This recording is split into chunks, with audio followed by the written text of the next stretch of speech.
புத்தம் சரணம்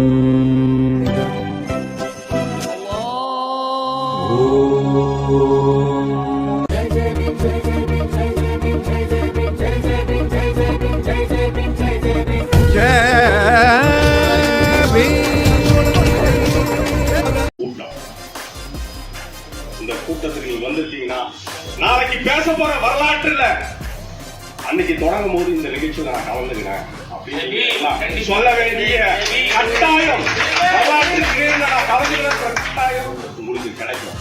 சுதந்திர போராட்டத்துல கலந்துக்கிறதுக்கு வாய்ப்பே கிடைக்கல, நமக்கு யாருக்கும் கிடைக்கல. ஆனா நம்முடைய சமூகம் சமநீதிக்கான அரசியல் அதிகாரத்தை பெற போற இந்த போர் ஆர்டிஐ கட்சியினுடைய தமிழ்ல சொல்லணும்னா தமிழ்நாட்டில் மட்டும்தான் அதை நம்ம சொல்லுவோம். இந்திய குடியரசு கட்சியினுடைய 30 ஆண்டு வரலாறு திரும்பி இருக்கு.